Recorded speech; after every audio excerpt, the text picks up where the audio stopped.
आली मला कुणी कोण आली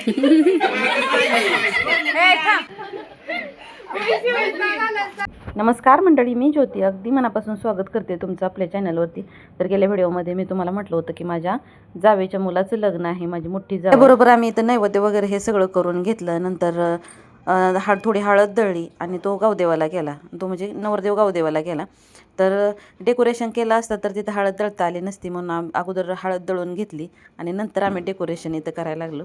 डबल जाता असतं तर इथं एक ठिकाणी डेकोरेशन केलं असतं आणि दुसऱ्या ठिकाणी हळद दळली असती, पण एकच असल्यामुळे आम्हाला अगोदर हळद दळावं लागली, नंतर आम्ही डेकोरेशन केलं. तर आम्ही दोघी नणंद भाऊजाईंनी मिळून केलं. नंतर बरेच सगळेजण आले, त्यांनीही आम्हाला खूप मदत केली डेकोरेशन करायला. साधं सिंपल असं डेकोरेशन आहे. वाटलं नव्हतं एकाच दिवशी सगळे कार्यक्रम असल्यामुळे डेकोरेशन वगैरे आम्हाला करता येईल, पण नंतर थोडा वेळ मिळाल्यानंतर घरच्या साहित्यात जेवढं काय आहे त्यातूनच आम्ही इथं छोटंसं डेकोरेशन केलं. आणि आम्ही डेकोरेशन करताना बऱ्याच ठिकाणी तुम्हाला कॅमेरा जास्त हललेलाही दिसेल. तर शिवश्री 7 वर्षाची माझे भाचीबाई आहेत, त्यांनी इथं व्हिडिओ शूट केलेला आहे. छोट्यामध्ये येऊ नको.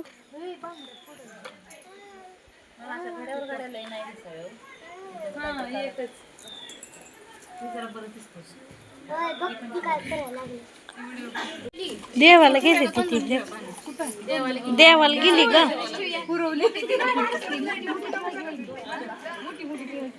सुरुवातीला इथं खाली पानं ठेवली, पण ते पानं ठेवल्यावर जास्त जागा अशी मोकळी मोकळी वाटायला लागली. त्यामुळे मग नंतर म्हटलं इथं रांगोळी काढू.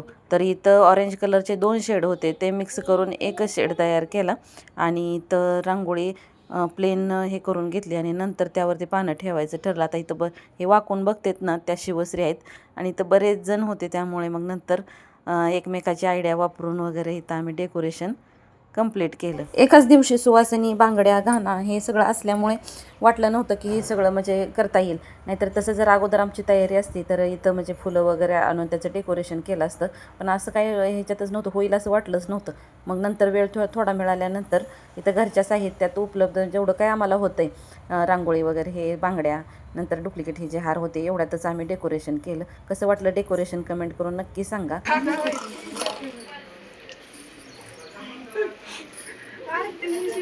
एवढी भांडण नाही मी ज्या वयाला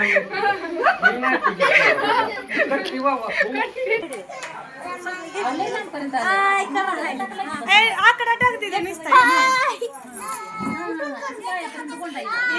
जसं नोटबुकवर हँडरायटिंग आहे तसंच रांगोळीनं सुद्धा या तृप्तीताईंचं हँडरायटिंग येतं. त्यामुळे म्हटलं आता इथं तुम्हीच शुभ लाभ लिहा. आणि इकडं माझ्या 2 सासूबाई बसलेले आहेत. तसं फॅमिली खूप मोठी आहे, जसं व्हिडिओमध्ये येतील तसं मी त्यांची तुम्हाला ओळख करून देईल. आणि इथं फायनल लुक असा होता. आणि इकडं साईडला झाडू पुजलेला आहे, लक्ष्मी म्हणून त्याची पूजा केली जाते वाटतं.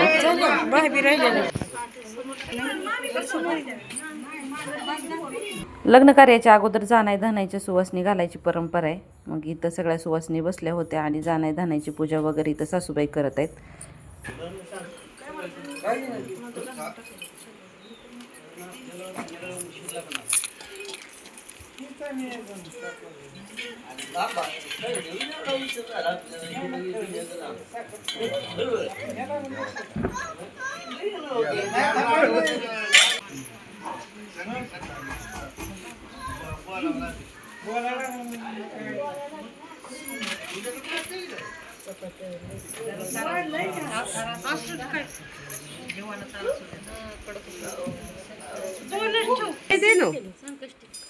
आता काय करायचं?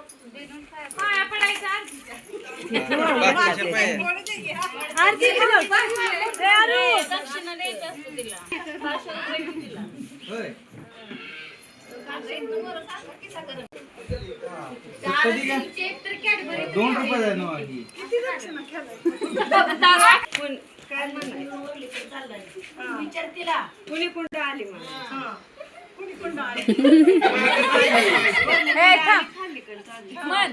आली काय खाती? कांजी भाजी बन. काय खाते? कांजी भाजी. पाया